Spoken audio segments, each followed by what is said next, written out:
give us another 15, 20 seconds. I see YouTube. Waiting for video. There we are.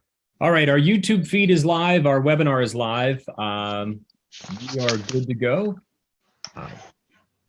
Dr. Lewis Campbell, the meeting is yours. Oh, thank you. Good evening, everyone. I am chairing this meeting tonight, and I call this meeting to order, and we'll begin with the Pledge of Allegiance.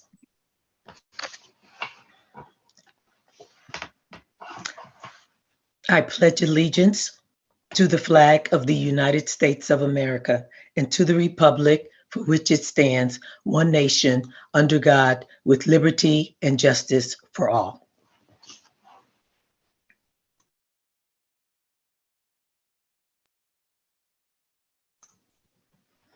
Okay, our agenda is as follows. Can I get a committee member to give me a motion to approve the minutes? Motion. Second. Okay, was that moved by Mr. McBain and seconded by Mr. Fusco? That is correct. Thank you. So we'll move to our business, the informational items. And the first one on the agenda is the North Bridge update. Dr. And I- Campbell, We have to vote. Or we should vote on. Oh, yes, I'm sorry. All in favor of accepting the minutes as approved, indicate by raising your hands or saying aye. Aye. Thank you. All opposed? The ayes have it. The minutes have been accepted as read. Thank you, Mr. Fusco. Now we'll move to Mr. Gallant and ask him to go forward with his presentation on the North Bridge update. Thank you, Dr. Campbell, and thanks everyone for giving me the opportunity to be here tonight to represent our dynamic and really committed staff at Northbridge. It's a real pleasure to be with everyone. I recognize that time is of the essence tonight, so part of my presentation will merely be an update on what we're doing. I'm not going to get into a lot of detail on some of our programmatic things so that we can move forward relatively quickly here. The most important part of the presentation will be at the end, where we have an opportunity to hear from our students, select students that were interviewed for this presentation. So again, thank you for having me here tonight. The first slide that you'll see, thank you, Bob, talks about the mission of our school and the most important part of that mission. It's really a pretty simple mission in terms of what we try to do for our students. But the most important part is that we are flexible and we try to present a personalized experience for all of our students in a caring, therapeutic, and equitable environment. So when I say therapeutic, obviously you're aware that Northbridge is designed to program for students around the district in person that are experiencing mental health related issues from trauma and other things happening in their lives. Many of them are also behind in their credits. The older students are behind in their credits. And that's the second aspect of our in-person population that we service, the students that are not on grade level. So you can see on the slide, here are our 4 programs. It's really 3 programs. The mental health program is broken into 2 aspects. It's our RISE program. One is a long-term program for students that are with us, as it sounds like, and for the long term. Most of them are with us for the entire year. And then we have a short-term program for students that are either coming out of hospitalization as a step down prior to going back into the regular setting, or they're coming out of the regular setting, middle schools and the high school, to come to Northbridge to get their feet back on the ground with some increased counseling and some academic components as well. The hope there is to head off a hospitalization. So it's coming and going to and from the hospitalization. And that time frame is usually 4 to 5 weeks that they're with us. We also have the Bridge program, which is, as I referenced, the credit recovery for students that are not on grade level, behind in their credits. And finally, our teachers do a wonderful job of managing our virtual academy, which has, even after COVID, we still have a solid core of students in that program. So our teachers really, I can't give them enough credit for facilitating and adeptly facilitating all of these programs for our students in the district. again, highlighting our mental health. It's the mental health program at Northbridge is critically important. We have outside help from Marquee and Lakeside who come in and do group counseling and individual counseling with select students. They service every student in our building at Northbridge receives group counseling 3 days a week and individual counseling as needed, as little as 1 time a week, and many of them are with a counselor 3 or 4 times during the week. And our terrific Northbridge counselors, our school counselors, do all of the school counseling things. And in addition to that, they provide a critical component of the program, which is the transition counseling, which they work with the sending schools, the middle school and the high school, to allow a seamless transition to and from Northbridge. So that's really important that students, as they exit our program, have an advocate back in the buildings to help them re-entry back into the regular setting with all of the goals and needs that they have. So they have another advocate for them in that transition. The counselors are also responsible for identifying students to bring into the program. So that's really the most important part of what our counselors do, the school counselors. I just basically described this slide preemptively. Sorry about that, Bob. It's just the process from the recommendation to the transition and then the return. Our program really is designed ultimately, whether they're with us for the long haul or in the short term, to return students back to the regular setting, to get them back on their feet, to work with the school. We work individually with the students on their goals for return from the mental health standpoint, as well as their academic goals. And ultimately, at the end of the year, even the students that are with us for the entire year, the goal is to get them to go back to either the middle school or the high school for September. So again, our counseling staff and teachers play an integral role in that. You have demographic data on the screen, and essentially our student body is reflective of the district in terms of the demographics. We have students from grades 8 through 12 in person, and then roughly 150 or 60 students. It's evolving every day in the NPVA program. And with that, we are representative of the entire district in terms of demographics. These are the 266 is the number of students that have been referred to our programs this school year. You can see as of March 31st, we had that number, and well over half of those students were referred for mental health purposes. Getting into the meat of the presentation here, the equity goal that we really honed in on this year was attendance. We wanted to create an environment at Northbridge in which students want to be in school. Many of our kids, whether it's because of difficulty with their academics or mental health issues, peer issues, anxiety, depression, etc., just are not coming to school in the regular setting. So our goal, as stated by our staff and faculty, is to create a caring environment, a dynamic environment, an environment in which students want to be in school. So ultimately, the goal was to have exceed 80% of daily attendance, because that was our high mark last year, 80%. And as of now, we currently are at a mark of 87%. So we've exceeded that goal. We've met our goal for the year, and we're proud of that because many of our students struggle merely with attendance. And if you're not in school, you're not getting the help, and you're not progressing with the academics as well. So we're really proud of that statistic. This is also a review from past presentations, but our interventions, which are also critical, particularly from the academic standpoint. We have a couple of periods during the day, independent explorations, and the bridge period in which students can get individual help with their academics. We have virtual hours for our North Penn Virtual Academy students. At the end of the day, our teachers are free to meet virtually with kids in that program. And some students in the virtual program actually come in at the end of the day to get in-person help, in-person tutoring. Our teachers and counselors work with students to create customized plans for their academics throughout the year. As I mentioned, the support meetings for the NPVA students. We also look at behaviors. Some of our students struggle with making good choices, so we use the behavioral data forms to help them see the antecedent behavior and ultimately make better choices down the road, so that when they do return to the regular setting, it's a smooth transition. A shout out to our CP&E task force, a really dynamic group of folks. Mr. Tella is new to the group, as is Miss Lindquist.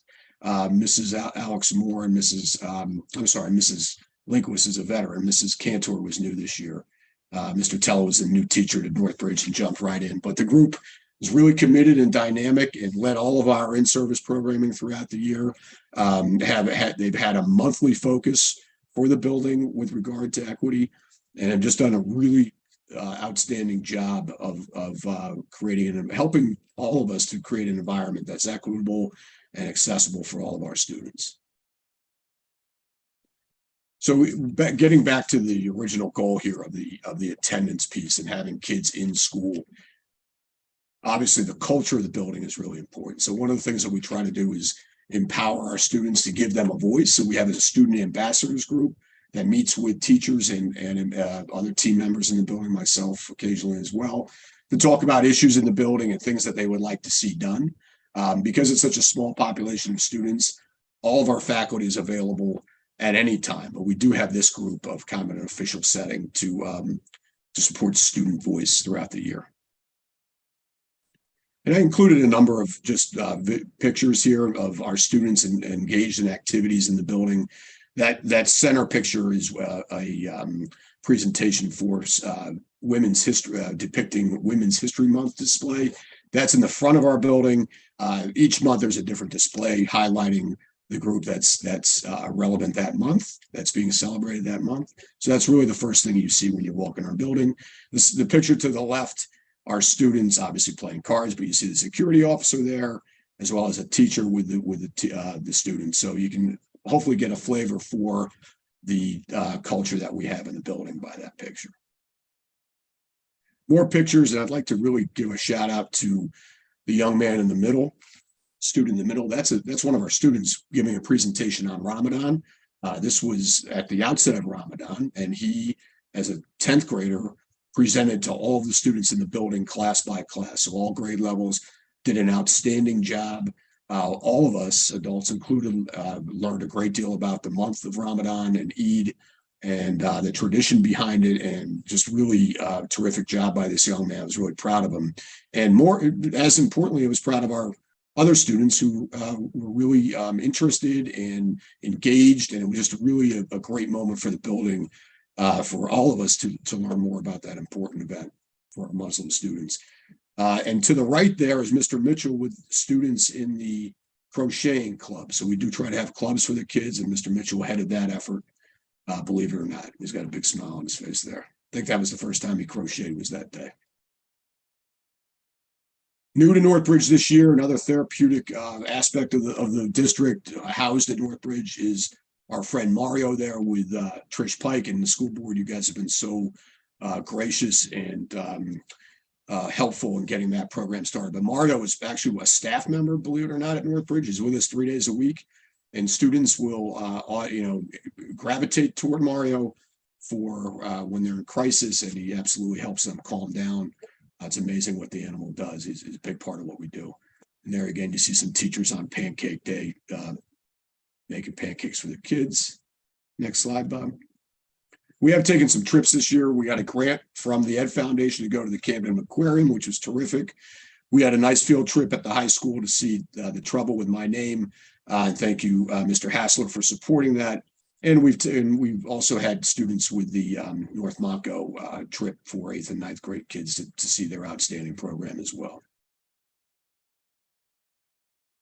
More photos, you get an idea of the kind of things that we do in our afternoons on Fridays, where we have clubs and activities. So just try to keep it as engaging and upbeat as possible for the kids. I just referenced our Friday programming in the afternoon. We've had some guest speakers. We hit our SEL curriculum lessons, as well as the clubs. So it's kind of the afternoon on Fridays are not academically oriented. Just gives a different flavor for the experience. More photos, guest speakers, etc. And the most important part is our students. So here's a little clip on student voice. I like being here because there are a lot of specific accommodations that are able to help with different mental health things. Most schools just assume that everyone needs the same thing, but this one actually is able to help everyone with what they need. The teachers are much more understanding.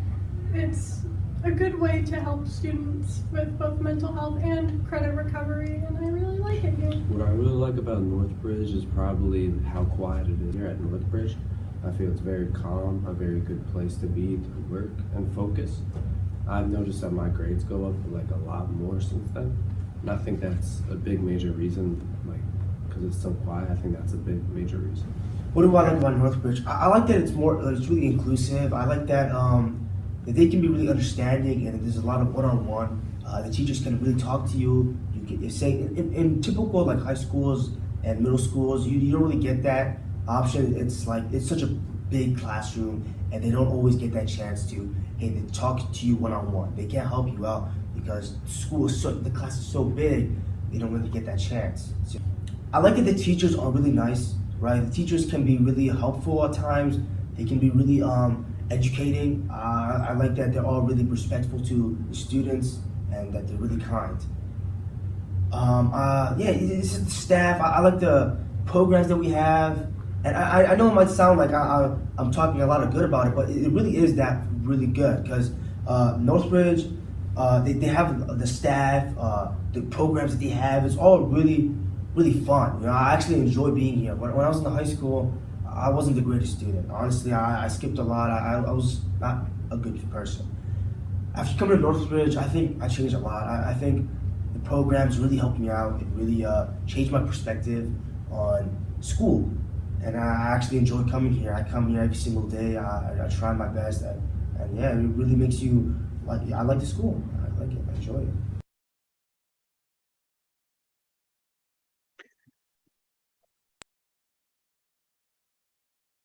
So just a couple student voices there, and we're proud of those young people for the gains that they've made in their individual programming throughout the year. And I am confident in saying that those voices are consistent across the building. The vast majority of our students have made strides in their respective goals, whether it was academic or mental health.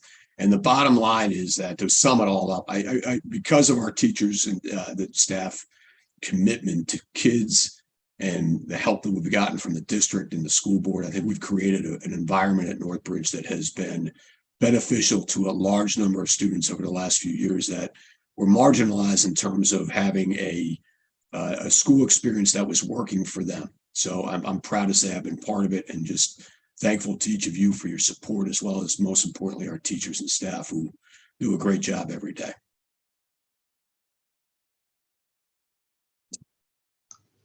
Thank you so much, Mr. Gallant, for that update. And I am glad that you added those student voices at the end, because that was going to be one of my questions about how do your students feel about the services you provide. And I see that we have some other hands, and I'll go in order of what I saw raised. I think it was Dr. Bauer, and then Mr. Fusco. Thank you, Dr. Lewis Campbell and Mr. Galante. Thank you so much for the presentation. I just want to echo a lot of what you saw, but really drive home the fact that I sincerely believe the Northbridge program saves lives. I sincerely believe that. When I did part of my superintendent's advisory, I go to a different school each month and sit down with kids for about an hour. Unequivocally, each student who I met with at Northbridge talked about how it saved them, whether it's academically, behaviorally, emotionally, and the sincere care that the adults in the building have for them. So it's a really great opportunity for our students, and we are very appreciative of all the hard work of Mr. Galante, certainly, who is retiring this year. It is not a secret at this point, and we're just grateful for all that you've poured into the program, Jim. It's a beautiful thing. And I know it's in a great position as you move on to the next phase. So thank you, Mr. Galante. Thank you. I appreciate the kind words, Todd. It's been a real pleasure being part of it. It's just been, in some cases, really moving to see kids want to be in school, for lack of a better way to put it. So thank you for the support. Mr. Fusco? Yeah. My first question is, what's your secret, Mr. Galante? You don't look like you're old enough to retire. Like, you don't want to know what's going on there. I'd be happy to try it out. So this is a great program. It was wonderful hearing those students come, talk directly about how the program impacted them, right? When they're talking about what they find, good about the program, obviously that's going to be very personal. To say most schools assume everyone needs the same thing, but here we're actually getting what we need. I think there's a lot of truth in that, right? I think that, we're just as educators really starting to put our minds around the idea of not just supporting students, but really in more of a almost clinical fashion, like how do we, figure out how to provide services that right now are just almost impossible for some families to find, out there privately, that we can do it at such an effective high level is impressive. I actually, once in a former life, I did arts programming at a place called The Bridge in Philadelphia, and it was not Northbridge. These kids were remanded there, most of them by the courts, but it was a therapeutic environment where they had school and it was residential in that case. But to see students in that therapeutic environment and small and quiet, and to have that opportunity to reflect on, themselves and where their life is heading and what their goals are, and to be in a structured environment like that, really, I saw firsthand the impacts that it had on the kids that I was working with back then. So, it sounds to me very similar to the experience that I was able to be a part of back when. So kudos to you all for that. I had a couple questions about the program itself. Sure. And actually kind of goes right to that I did arts programming for the students. You mentioned independent explorations and virtual hours. What about specials? What do they do over there for specials?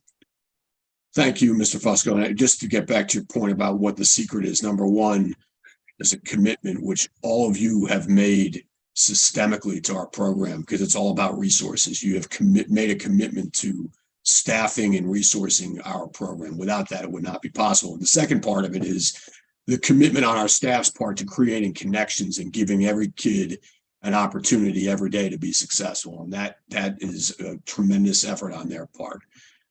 Our specials, we are somewhat limited. It's a very small building.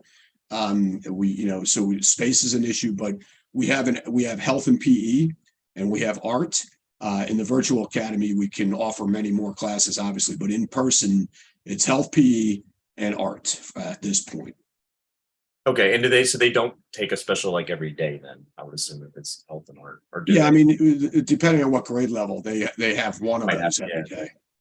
And then another thing I was kind of curious about was when you talked about the counselors, and I was wondering about the process for making a recommendation to the program, right? I mean, obviously, if you're somebody who's in crisis and you're transitioning from a hospital setting, that's one thing. But beyond that, does it prompt a 504, even an IEP? I mean, what are we talking about in terms of the process for a student being referred to Northbridge?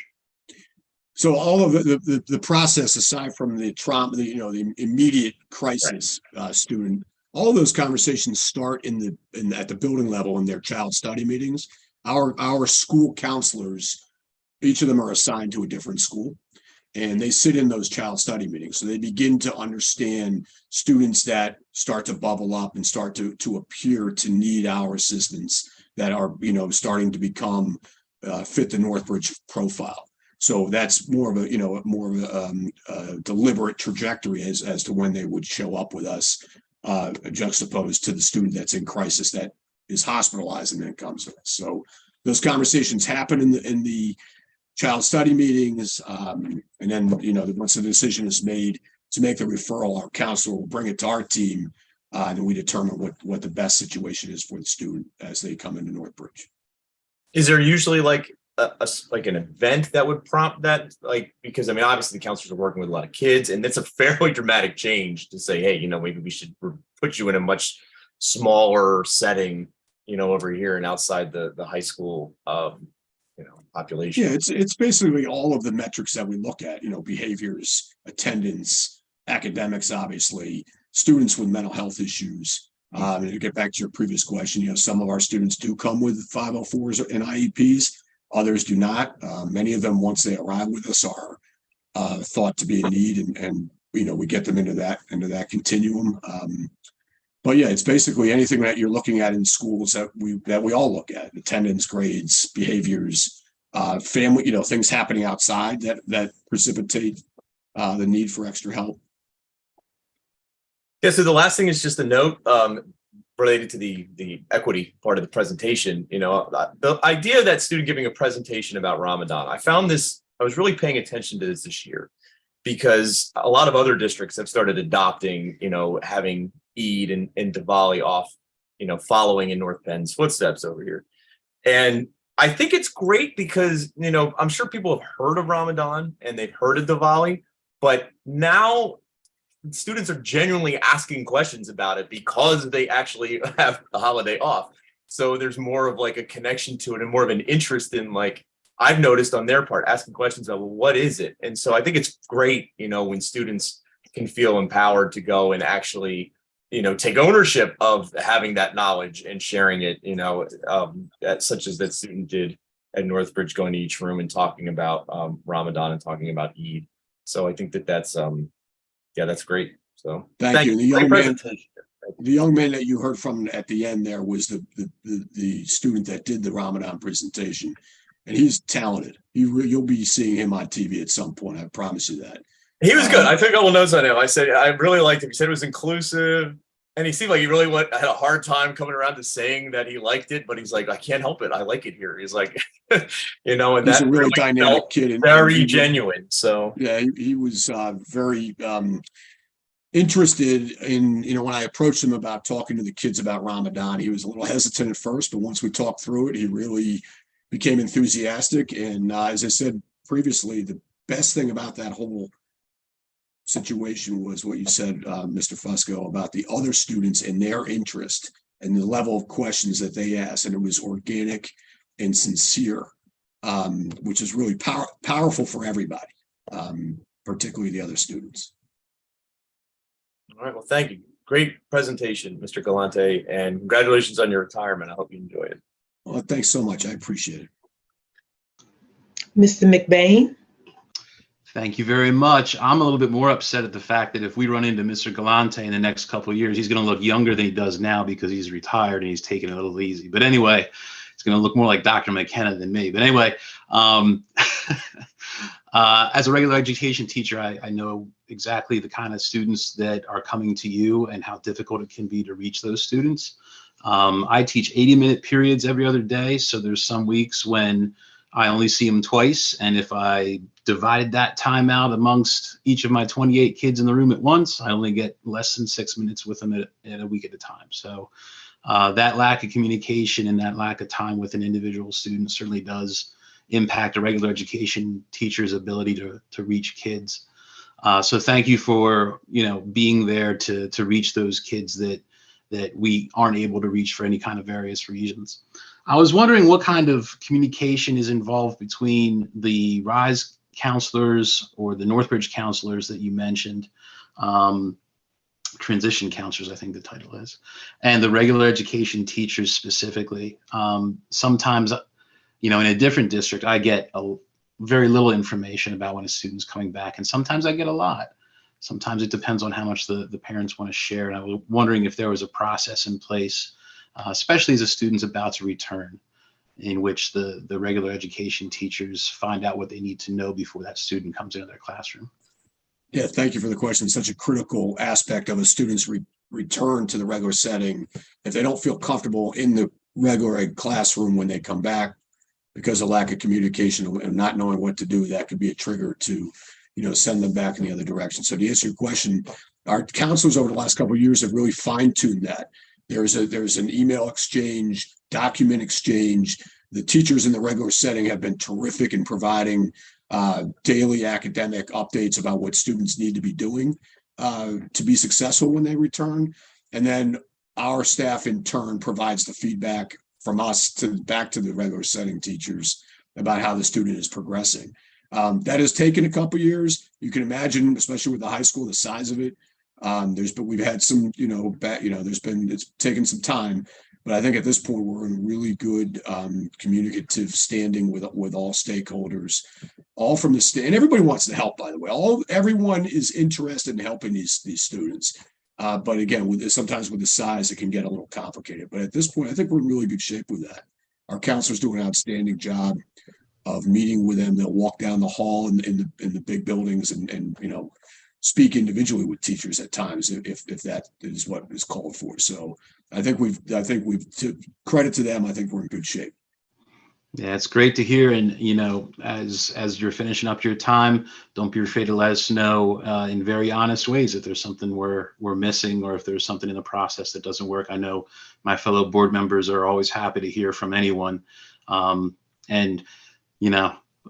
You've done so much already. We're so very thankful for all of your contributions. So thank you once again. No, thank you very much. And as I said before, without the commitment from the board and the directors in our district here, Northbridge would not be a possibility. So we appreciate your commitment and backing. Thank you. Okay, so Mr. Galante, you've heard from everyone, and I too echo the kudos to you for a job well done with Northbridge. And I like to say that as a 27-year member of the school district, probably longer than most on this call, except for a few, and I know who they are. Northbridge had a bad reputation back in the days of when my son was in school, and my children are now adults.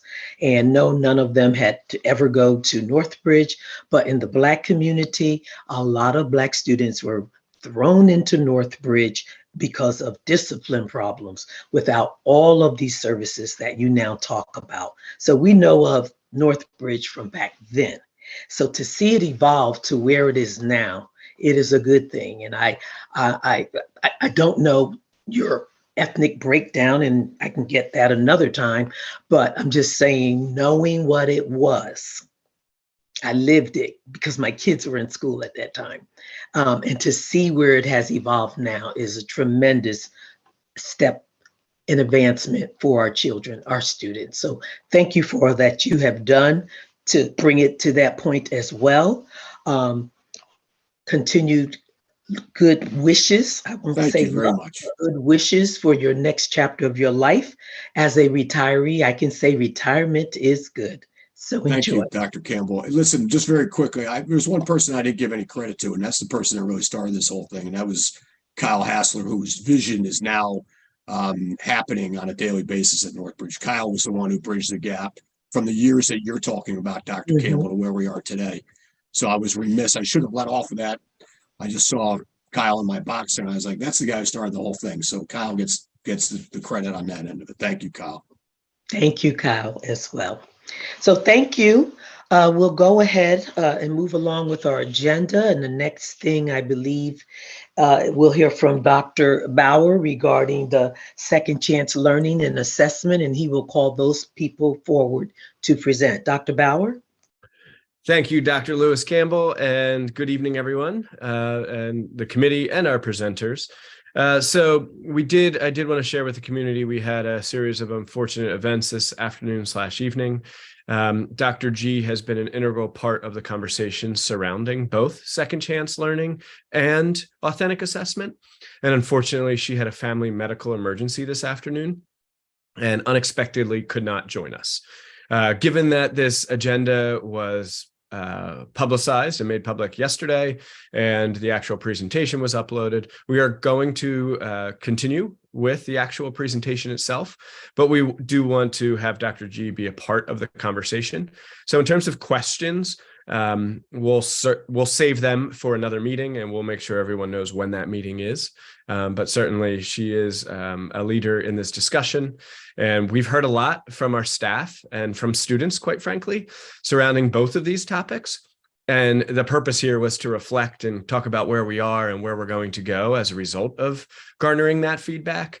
And unfortunately, she was denied that opportunity tonight because she has to care for a loved one. So out of respect for Dr. G, we'll save the questions and comments. Not that you can't interrupt and raise your hand if you have something urgent, but the fruitful conversation and discussion we'll save for another time. So thank you for that, Dr. Lewis Campbell. And at this time, I will turn it over to a lady who needs no introduction, but our esteemed Assistant Superintendent, Dr. Deanna Waters. Dr. Waters, good evening. Thank you. Good evening, everyone. And thank you, Dr. Bauer. That just, you just put a little something in my bucket, made me feel good just now. All right. So as Dr. Bauer said, everything tonight, all the presentations are, you have heard in the past. So tonight is about updates. And so Mr. Galante joined us, gave an update for spring with Northbridge. He was here in the fall.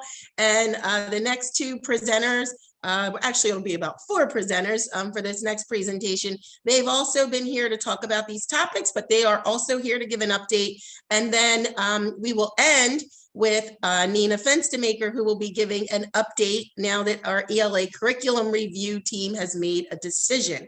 So without further ado, I'd like to turn it over to our wonderful Director of Curriculum and Equity, Dr. Hart, and we're going to start with our wonderful high school principal, Mr. Kyle Hassler. So together they will present, and then they'll be joined by Rachel Early and Donna Dome, supervisors who you also know very well here at ECI. All right, Kyle, it's all yours.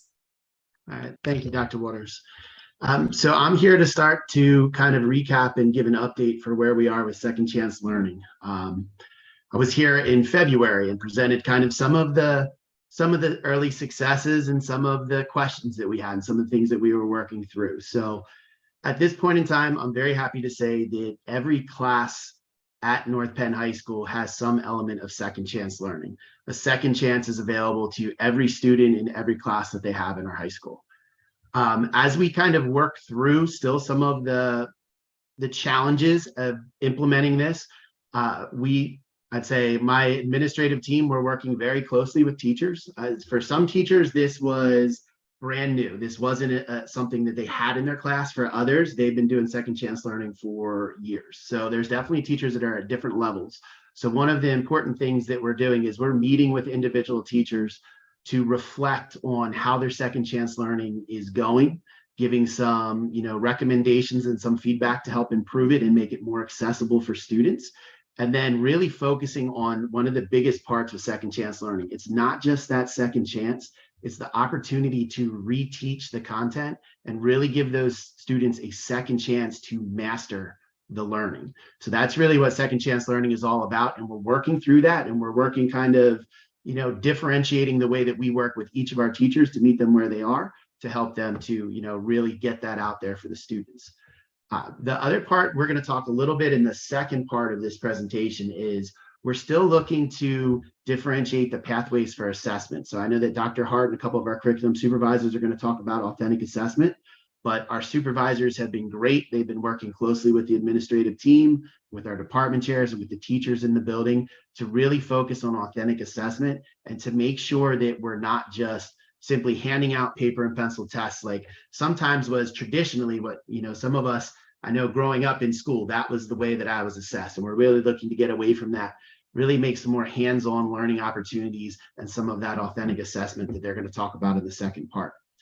And then the last piece of where we are right now is we're still in the first year of this. We're still collecting data. So, just like as a teacher, data drives your instruction, data needs to drive where we're going to make sure that we're serving our students the best that we can. We're supporting our teachers in this as well. So we're continuing to collect data as far as, how many students have had the opportunity, how many students have taken advantage of it, how much their scores have improved. So we're really looking to make sure that, we want to focus on mastery learning, to say, really, we're teaching the curriculum and we want to know how much of the curriculum the students have mastered. So we're collecting that data to make sure that our grading policy and our grades truly reflect that mastery. So that brings us to our next steps as to where we are. I know that right now it's an exciting time up at the high school. Our seniors are in that home stretch. We're going through AP testing and then final exams are coming up. So they're about to leave us and go off into the world to do great things. But I do know we also have our 10th and 11th graders right now who right now their grades are important because they're starting to really ramp up and look at colleges and look at, you know, vocational schools after the high school experience. So we want to make sure that we're working with them, that their grades are truly reflecting what they're mastering in the curriculum to help them get into those colleges and to pursue those opportunities that they'll have once they leave us at the high school. So in order to do that, some of the things that we're doing to really get us in the right direction or keep us in the right direction is we're forming a committee, and we have formed a committee with our department chairs, and then also bringing some of our other teacher leaders in to review what we're doing with second chance learning and really make sure that we establish guidelines for all courses. So second chance learning might not always look the same in every course, but we're really looking to solidify the guiding principles so that when you say, what does second chance learning look like at the high school, we can point to things that are in place across the board, even though that it might be a little bit different in each one of our courses. The next thing that we're doing is, again, like I said, we're continuing to collect data, but really the biggest piece of data that we're missing right now is our final exam scores. So when we talk about second chance learning and some of the changes in our grading policy, the reason that we did that is we wanted to make sure that the amount of the curriculum mastered, as you heard me just say, the amount of curriculum mastered is truly reflected in the final grade for the students. So the biggest piece of that is really the penultimate test there at the end, you know, the final exam. Does that final exam score, does it match their scores throughout the year? So as our students get into the final exams, we're going to look at that and we're going to use that data to really direct us on where we're going in the future. The next piece that we have here is we are meeting with student focus groups. So I think it's important in this that we hear the teacher's voice, but we also hear the student's voice. They're the ones in the classroom that are experiencing this. So we're collecting student feedback by forming focus groups across all of our different course levels. So we're talking to AP students, we're talking to 6.0, 5.0, really across the board, students in all different level of courses to get their feedback, what they think about second chance learning. Have they taken advantage of the opportunities? Are there changes that we could make to the policy that entices them to access the opportunities if they haven't? So we're having those conversations with different student groups, and then we're collecting that data and that feedback to help us push forward with establishing some goals for next year. And then we're going to take all that information, and with that, we're going to update our second chance learning policy. Right now, each department is a little bit different. Again, we're going to define those guiding principles, put them in place, and then roll out the second chance learning policy for the 23-24 school year so that there is that kind of common ground across all courses. And then we can also kind of outline where those little pieces of differentiation come into play for each course. So that's where we are for the next steps. Like I said, one of the things that I mentioned is we're really focusing on those different pathways to assessment. So at this point, I'm going to turn it over to Dr. Hart to talk a little bit about where we are with authentic assessment. Thank you, Mr. Hassler. Hello, everyone. It is great to be here to kind of provide an update for authentic assessment. I want to begin by saying the way in which we've organized this presentation is to provide a little bit of an overview of what we mean by authentic assessment. I know a number of you may have been present in November when we presented, but for those of you who are not, we just want to make sure that you have a really great frame, and then talk a little bit about what it looks like, where we are, and then where we will be going in the future. So next slide, please, Bob. As I'm listening to Mr. Hassler talk about second chance learning and the connection to authentic assessment, you all are able to read kind of the definition of authentic assessment. I really do want to take an opportunity to thank Mr. Hassler, his administrative team, department chairs, and all the teachers at the high school for their work and kind of taking a leap of faith and engaging in this work around authentic assessment. In addition to Second Chance Learning and some of the other initiatives. We know it's been a pretty big lift, and we really have appreciated, as a curriculum team, all of your hard work, and we look forward to continuing that work as well. So having said that, authentic assessment is really an opportunity to give our students opportunities to perform real life tasks, to really take the knowledge that they're learning in class and apply those skills and concepts in really authentic and meaningful ways. And in this slide, you're able to see kind of traditionally what assessment looks like. I think Kyle talked a little bit about the paper pencil, the idea of kind of filling in the blank, the multiple choice pieces, and there's value in that. But we also recognize, as we think about student variability, the idea that people demonstrate their knowledge in lots of different ways, and we want to make sure that students are not just memorizing content for the test, but able to take that material that they're learning and actually be able to apply it in lots of different situations. That is why our goal was really to spend some time really taking deeper dives and more opportunities to have assessment that is a little bit more authentic. Next slide, please. So I'm going to turn it over to Rachel, who's going to talk just a little bit about the November PD that we engaged in and some of the work that we did to kind of get the ball rolling. Thank you, Dr. Hart. And again, I just wanted to highlight Dr. Hart's message of just thanking the teachers and the department chairs who kind of jumped in this work this school year and tried out something new. So I just wanted to highlight that as well. One of the things that we set up at our November district admin meeting were just a central area where examples, checklists, and then departments could organize their authentic assessments. So this is a snapshot of all of that work. And it's just really important that we have this organizational structure because it allows individuals in this department to check out what their colleagues have done. Number one, and number two, it also allows administrators, curriculum supervisors, assistant principals, or district office staff to check out what's going on in each one of these departments. So this was just a really good first step in transparency and organization for all of this information. So I want to just take a minute or two to talk a little bit about the time that has been allocated during our professional learning opportunities throughout the year for teachers and admin to work collaboratively to really spend time on developing authentic assessment. So we kind of hit the ground running in November, and then our goal was to provide opportunities through the winter for teachers to work collaboratively with grade level colleagues, with their content colleagues in the departments to be able to develop those assessments. Our goal was really for each teacher to have an opportunity to develop authentic assessment sometime by January, with the expectation that there would be an assessment that would be administered sometime between January and June. So in some of the professional development opportunities, we've been able to share ideas, we've been able to refine some of the authentic assessment as well.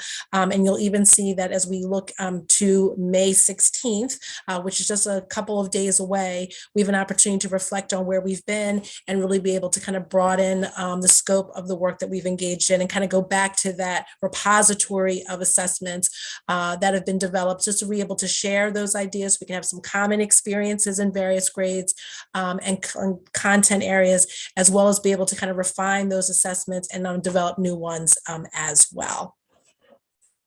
Next slide. So I'm going to turn it over back to you, Rachel, to talk just a little bit. We want to kind of highlight two examples, although we have many, many to choose from, just to kind of give all of you an opportunity to get a sense of what authentic assessment looks like across a couple of content areas. Thank you. So I'm going to jump in and talk a little bit about English, and then I will turn it over to Donna to talk a little bit about science. So I want to start off with our 10th grade world literature course. A few years ago, we adopted a new text called The Alchemist to align with the world literature course. And the teachers of this course created an authentic assessment where students have to create their own personal legend, where they make 3 connections to the text and their own life, because the central theme of the literature is that when a person really desires something, all the universe conspires to help that person realize their dream. So that taking that theme and then applying it to their own lives and then drawing from the text. rather than a traditional cumulative assessment on that text. So that's an example from 10th grade. In 11th grade, we have an American literature course, and on the Transcendentalism unit project, again, instead of their typical chapter test, students create a presentation rather than a paper, which is really, really important that we're making sure that our students are engaging in different mediums to show what they know.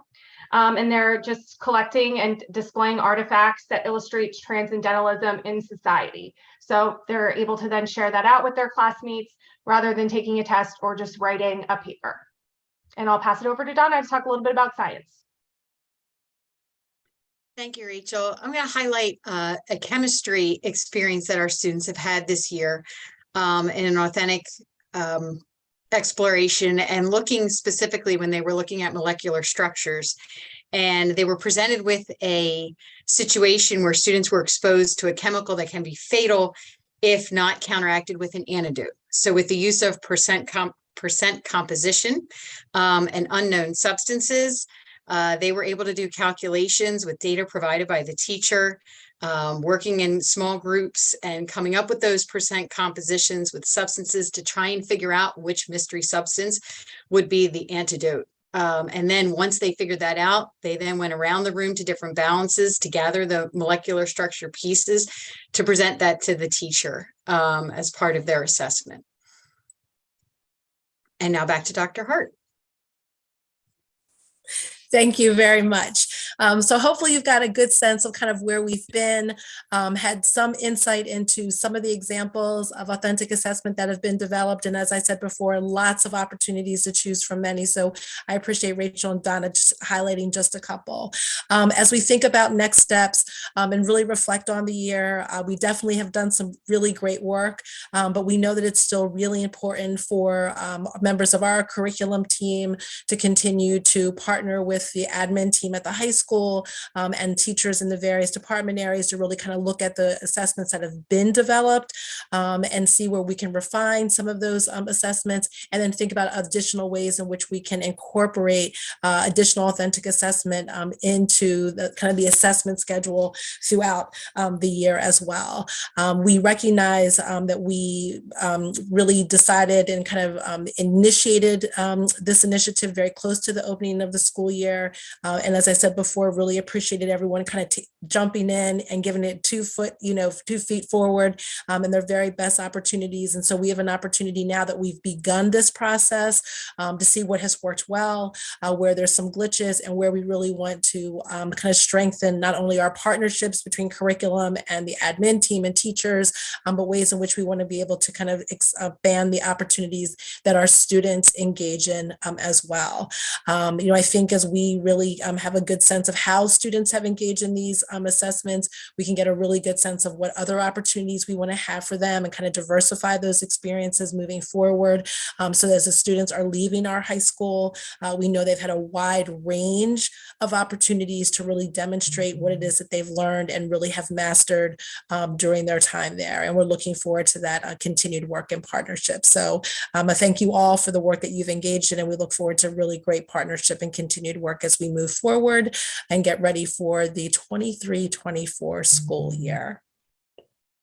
And that is our presentation, and we know we'll be having lots of conversation the next time we get together, but hopefully that does give you a really nice overview of where we've been, where we are, and where we hope to go moving forward into the fall. So I do want to say I'm not asking questions. We're going to hold the discussion for probably a June date. But I do want to just make sure I say something. I recognize this is a work in progress. We're collecting data. We're focusing on next steps. So just really a few observations about why I support this effort, right? When we talk about the 2 pieces, right? The first one being second chance learning, right?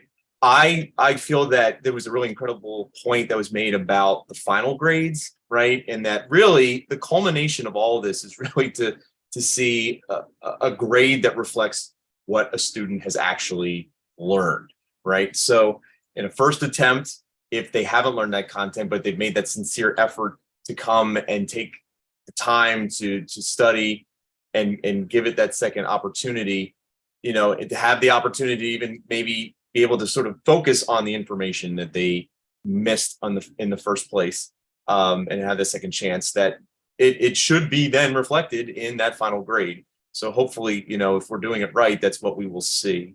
Regarding authentic assessment, which I do think is so important. I mean, I'll be honest, I've said this a number of times. I just think paper and pencil tests suck. I'll be honest, like, and blunt, right? Like, we all hated them as kids. Kids today hate them. And the reason, there's a good reason. They're disconnected from actual experience, right? I tend to use this example in when I talk to people about this, right? The idea of changing motor oil, right? When I learned to do it, my dad took me to a car and, we jacked it up, we unplugged it, we drained it, we changed the oil, right? I learned how to do it. The way that, paper and pencil test would assess something like that, it would be through the manual, right? You would say, here's step 1, step 2, step 3, step 4. And there's no actual like hands-on engagement into what the materials are, what the actual steps look like to solve it. There's no, planning out of the process. And it's devoid of that experience where, when Donna Dome talked about the mysterious substance anecdote, that is something that a student can really get excited about, because it's like a puzzle. It's like a game. It's a fun thing to solve and engage in. And I feel like we just underestimate in public education motivation, right? We wonder why our kids are struggling, at 8:30 in the morning. And maybe part of the reason is it's just not the most exciting, engaging environment, to sit at a desk, class after class after class after class, and fill out study guides and read from a text and then answer a multiple choice question. So, this is a very large departure from the way most schools are kind of doing business these days. But I think if we are truly interested in what is going to best reach and engage our students, we really need to take a critical look at what these practices are, and not just accept that because it's the way everybody does it, that it's somehow the best way to do it. I believe there's a better way to do it. I believe we have the talent here at North Penn at that high school to take this challenge on. And it reminds me of like some of the things we did in COVID when we had to learn about Canvas, right? And people were very stressed for good reason. They had a short period of time to turn around, and they had a short period of time to put their minds around this. That is absolutely true, right? This was something that was not anticipated. It was not being discussed at this time last year. And all of a sudden it's been put on folks. And I know everybody over there is doing their best to make sense out of it, and to now hone in on that data and to have those important conversations at that committee level, what's working, what's not working. But this truly is an important effort that I think we're undertaking. And I do believe that it's something that the fruits of this labor are going to be evident when those authentic assessments are just there at a repository to grab, when we can use them for second chance learning even, right? Where we can say, hey, instead of, let's give you an opportunity to do an authentic assessment to replace this, paper and pencil test that you failed. But there's a lot of ways we can use this and make it more of a part of the routine and not something that's getting in the way of the routine, which I do understand is something that's happening right now. So those are my thoughts on it. So, but good work, great presentation. And I'm definitely looking forward to see what the administration and the teachers and department heads put together in terms of that consistency and sort of expectations for next year. It's great. Thank you. Thank you so much, Mr. Fusco, for summarizing what it is these dedicated educators are doing. Mr. Hassler, thank you for the comments you made, even about student voices and the importance of them becoming participants in their own learning. So that was key. And Dr. Hart about taking that classroom learning and put it into real life tasks. That's key. And we have the best educators in this district. And you heard from Mrs. Ely and Miss Dome. And, people are committed and want to go forward and do the best that they can in terms of authentic assessment and second chance learning. So that's why I say this school district is the creme de la creme of the suburbs. So, okay, I see Dr. Hassler. I thought we weren't going to ask any questions, but he has his hand up. So go ahead. You called me Dr. Hassler. First of all, Dr. Bauer. no, I just want to make sure I have the correct marching orders for the administration here. So would it be appropriate, Dr. Lewis Campbell, Mr. McBain, Mr. Fusco, whomever wants to answer this, that we bring this band back together in a couple months and kind of present the roadmap for the fall? Is that okay? Okay. Oh, absolutely. And hopefully by our June meeting, when Dr. G is here, so Okay. that all of this can be put back on the table and go further. Great. Thank you, Dr. Bauer. You got it. Mr. Fusco, your hand is up. Or you No, have just haven't put it down yet. I'm good. Thanks. Okay. Thank you. Great discussion, team. And we'll go on with our agenda. I believe it's our student rep report, and I don't think she's here. Mr. Gilmer, do you know? If No, our student- yeah, she's not in the room, but I do believe we do have one more presentation though. Oh, okay. And I'm trying to see what that will be. Can you tell me which one that is? Sure. Nina Fenstermacher is going to provide an overview of the adoption of ELA curriculum, I believe. Yes. Ms. Fenstermeyer, Nicker.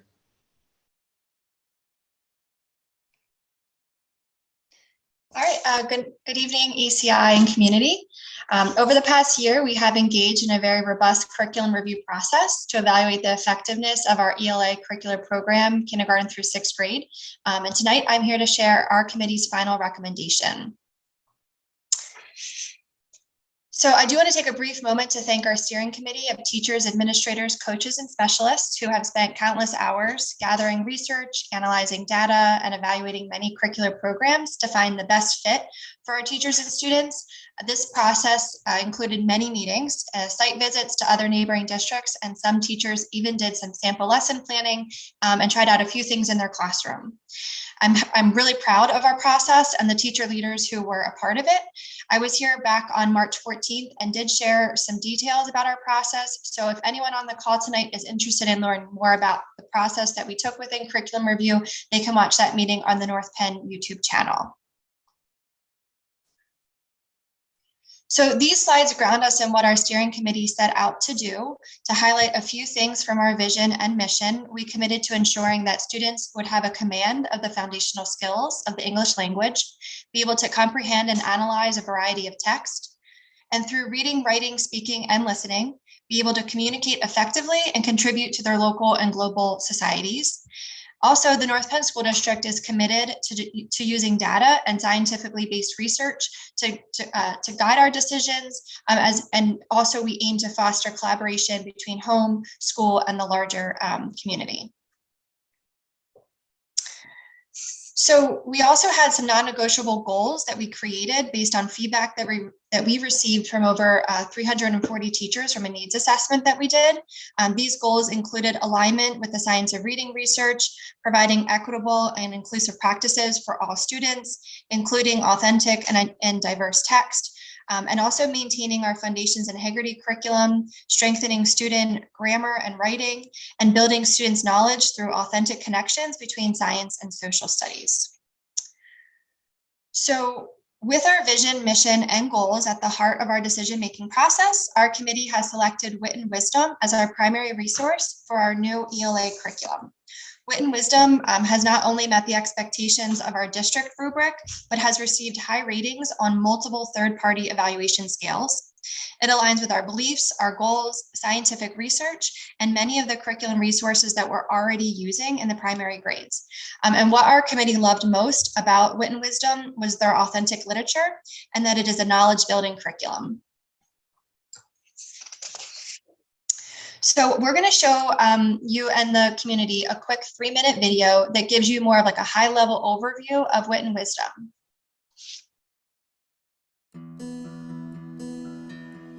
Welcome to Wit and Wisdom. We're excited to join you on your curriculum journey. Wit and Wisdom was created by teachers for teachers. Like you, we want all students to have the knowledge and skills they need to pursue their dreams, whatever they may be.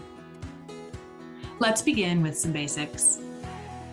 Wit and Wisdom is a grades K through 8 English language arts curriculum. All grades follow the same structure. The year begins with an introductory module, Module 0. Each grade then has 4 modules or units. Modules 1 to 4 each focus on a different topic. These topics build students' knowledge of literature, social studies, science, and the arts. Most teachers start with Module 0, the short module that introduces wit and wisdom to students. Modules 1 to 4 include 30 to 38 90-minute lessons. Each module has several core texts. These complex, high-quality texts build students' knowledge of the module topic. Texts are the heart of wit and wisdom. You and your students will dive into some great books. Modules also include shorter texts, poems, videos, art, and graphics. Let's look at the components of each wit and wisdom module. The teacher edition will be your guide. The teacher edition is print or digital, depending on your school's purchase. Students have a print student edition workbook for each module. Student assessments are available in the print assessment pack, as digital PDFs in the teacher edition, or through Affirm, our online assessment platform. Core texts are the previously published books students read. These sets of texts anchor students' knowledge and are the basis for students' daily reading, writing, speaking, and listening. Students read a wide variety of supplementary texts in each module. Students access these as handouts or through online links. Wit and Wisdom also includes resources to support multilingual learners. These are designed to help multilingual learners meaningfully engage in wit and wisdom instruction. For grades K through 5, the Multilingual Learner Resource provides text-specific scaffolds for every module. The Multilingual Learner Resource is available in print or digitally. Prologue is designed for grades 6 through 8. Prologue is a collection of lessons that previews key content and language in the context of specific wit and wisdom lessons. Prologue is available in print and digital format. All wit and wisdom teachers can access Module 0, resources for families, and other resources on the dashboard. Digital users can also access the K-8 teacher editions here. Wit and Wisdom is not a foundational skills program. Your school or district will pair Wit and Wisdom with a strong foundational skills program. Your school may have also purchased Geodes for grades K through 2. Geodes readers build students' knowledge in foundational skills. These books are a bridge between Wit and Wisdom and your foundational skills program. Now that you've had this brief introduction, here's some next steps you might take. You may want to explore more resources on our website. We offer webinars, blog posts. There we go. Thank you. And just to talk about the video really quickly, we already have a foundational skills program. It's called Foundations. We also have a phonemic awareness and phonological curriculum called Haggerty. So the pairing of that is something that already exists in our district, and the geos that were mentioned in the video is something that our district already has as well. So over the past few weeks, each grade band and groups of specialists met to discuss the program strengths and, of course, their shortcomings. We know that no program resource is perfect, but there are many strengths outlined on this slide that will give us the bones that we need to create a really well-rounded, robust curriculum for all of our students K-6. A reoccurring strength of the program is the variety of text options and media in the program and the vocabulary across the grades. So as we know, there is no perfect resource, and so our committee members have really taken a deep dive to uncover and call out some of the shortcomings of the resource and ways in which we will need to supplement our support and our resource. The blue text on the left highlights some of these challenges, and the orange text on the right are some of the strategies that we've already started to consider to support our teachers in the implementation. Our ELA coaching team, with the help of other leaders in the district, have already started gathering technology resources and working on ways to support teachers with navigating the manual. And while some of this work has already started, we do have a timeline to complete most of the curriculum writing and assessment review this summer and have it all ready by the middle of July. So I love this quote from Louisa Moats. I do think it reminds us just how valuable our teachers are and the need to prioritize training and professional development. And I know this board and our union are also huge advocates for this as well. So we've already started the development of a really robust training plan in order to best prepare our district and the site-based leaders for the next phase of curriculum review, which is our implementation. We just scheduled a full training with Wit and Wisdom on May 12th for reading specialists, coaches, and administrators. That date is actually not even listed on this slide because those details were just approved. We will then share a high-level overview with our entire elementary staff on May 16th. It will be important for them to understand the vision of the new curriculum, the direction we're headed in with some of the instructional shifts, and how we are going to be prioritizing different instructional practices. So we recognize that our staff members approach training in very different ways. So we are preparing for a range of ways that teachers can start to feel comfortable and enter this work. Some people may want time to dive right into the resource and start exploring, and some might want to take a slower approach on May 16th.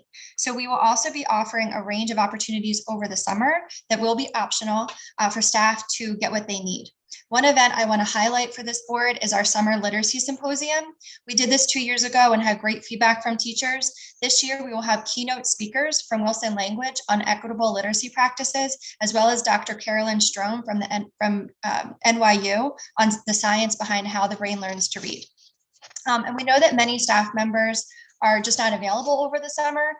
So all of these opportunities will not replace the deep dive that everyone will get in August.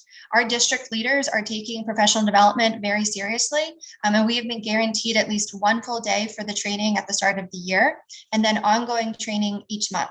And then additionally, we will have our coaching team who is already preparing ways to support teachers, including special ed and ELL teachers, and reading specialists all next year. So that is all the information I wanted to share with you tonight about Wit and Wisdom, our process and our recommendation and the why behind our recommendation. And I would love to answer any questions that you have or, take any of your feedback back to our planning process and our team. So thank you. Thank you, Ms. Fenstermaker. Thank you so much for that presentation on Wit and Wisdom. And I like what you said. Programs don't teach, teachers do. So thank you so much for that. I have a hand, Mr. McBain. Thank you very much, Dr. Lewis Campbell. There's an elementary teacher in my household that is not me. That's very happy to hear about this and that you're keeping the foundations programs and other things that we already have in place. So for what that's worth, congratulations on finding something good there. I did have a question real quick. You outlined very clearly everything that's going to be put in place for the teachers across our district to get their hands on this. You mentioned that if they want to check it out before summer, they can, I think. Are they able to get their hands on these materials that they'll be working with before they leave for summer? So that is a great question. And there's good news to that answer and a little bit of bad news to the answer. So I'll start with the bad news is that we will not have the materials in by the end of the year. We will not have physical materials in. So two parts of the good news. The reason why is because Wit and Wisdom is currently printing new manuals. They've updated their most recent copyright, which I believe was 2017, and they now have a 2023 copyright, which is what we are purchasing. And for that reason, they are bringing all of their new print materials out in May with production and delivery available in June. And so as soon as we have, the board approval to purchase these materials, we'll be getting them as soon as possible. The other good news I can share is that we have digital access immediately. So it's just that print material piece that we are going to need to wait for good reason. That's great. And I know that so many of these companies are making just about everything you can get in your hands is also on that online system too. So I'm glad for that opportunity. And, not having the book in your hands, but still being able to see it sounds like a price we pay for having the newest edition of the best resource. So certainly we can look forward to getting their hands dirty with that new works as soon as possible. Thank you. Thank you. Mr. Fusco? Yeah, just one question. For the community, when will they be able to look at the materials? As I recall in this process, they do before we actually adopt. Is that right? Can you explain the process for the community? Yep. Dr. Bauer, whomever wants to explain it. Sure, I can start with an answer and then, all of my anybody can chime in and add. So all the materials are available right now at our Educational Services Center. They've actually been out and about. We've been sending samples to schools. We've been making sure that teachers, if they've wanted access to anything, they've had the opportunity to see samples. We actually have every copy of the text that will be used with students at the Educational Services Center. They're out on a table. They will be out for the next 30 days as board policy, recommends. And so if anybody would like to come take a look, they're more than happy to, come take a look, and we can answer any questions that they have. Thank you. I know that there's going to probably be community members. They commonly do express interest in knowing what's happening and looking at our curriculum and looking at our goals. So it is available at the ESC, folks, for you to check out. Yeah, and just to reiterate too, this is an ongoing process. If parents ever have questions about our curriculum, we're always more than happy to set up meetings with anybody and answer questions or show them resources, even beyond the 30 days. The 30 days is just, they'll be out in the ESC. Thank you, Nina. I appreciate that. Thank you. Thank you for another well-done presentation. Okay, so moving along with our agenda, I believe that's it. Am I correct? Okay, I see Dr. Waters saying yes. So now we don't have a student representative here. We do have an item of student travel on here. Okay. We didn't vote to move the item ahead either. So. Okay, if you would let the chair get to that, it will happen. Sorry. Thank you. We're now going with those recommended items for work session. And that's the curriculum resource adoption. Mr. Fusco. I make a motion to move it to action. Is there a second? All in favor, raise your hand. Okay, we will move that to the next work session or action meeting. And then we have student travel. Can I get a recommendation on that? So moved. Is there a second? Second. All in favor? Thank you. We will move student travel as well to the next work session / action meeting. Okay, now, are there additional topics? We don't have any additional topics, Dr. Lewis Campbell. Thank you, Dr. Waters. So we'll go ahead and go with our public speakers. If we have any, Mr. Gilmore. Yes, we do have one hand raised in the audience. Okay, let me read the statement. Tonight's meeting is our regularly scheduled committee meeting. In order to meet the requirements, Pennsylvania Sunshine Law, it is necessary to record the names of all citizens who speak to the committee during the meeting. To assure compliance with this requirement, it is essential that those planning to address the committee state their name and municipality. Members of the audience are asked to limit their questions and comments to no more than 3 minutes. This limit will permit time for all those who wish to speak to the committee. Whenever members of the audience exceed this time limit, the committee chair may ask the individual to yield to the next speaker. So can we have that speaker? Absolutely. Up first is Jason Lanier. Jason, I have enabled your microphone, so when you're ready to begin, please state your name and municipality and begin your comments, please. Jason Lanier, Lansdale. I guess I had a question regarding, well, let me back up. Looking at the curriculum stuff, I guess is fine for the most part. I think I'm gonna take Ms. Fenstermacher's recommendation and go see what the K through 8 education curriculum is going to be about, and I'm kind of interested in that, but not so much. I mean, you guys have made references to diverse books, and who cares? That's fine. That's awesome. That's not really my concern. My concern comes with more of the proficiency of the students once they get to the critical years near graduation, and the second chance learning thing. When I heard that, you know what that says to me, and I think maybe somebody brought this up before, is why aren't kids going to game this? Why are kids going to prepare for the first test if they know they can only come back and take it the second time. And that might be part of the discussion. But when you pair that with the authentic assessment, it seems to me the goal is to have kids seem like they are proficient when they haven't tested well, at least not the first time. Maybe they got up to passing second time, and instead of actually having them compose things or take quizzes and tests, you're having them display their knowledge through other means. Now, back when I went to school, I think we called these labs, science labs is where we did this, whether they were dangerous chemicals and or, very simple chemicals in chemistry, physics experience, physics labs, all the sciences have labs. I got that. And you can have reading labs, so to speak, and or papers where you include yourself as a character. This has been around forever. So calling an authentic assessment is fine, but the idea of pairing these things together says to me, you're trying to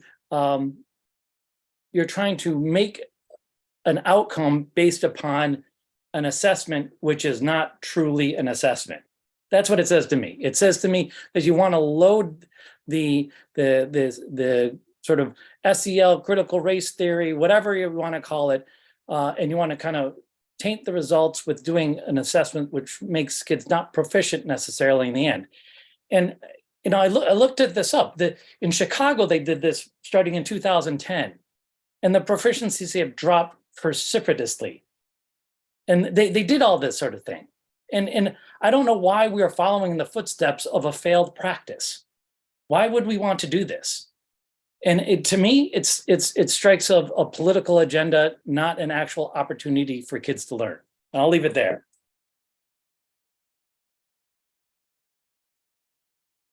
Okay, well, thank you for your comments, Mr. Lanier.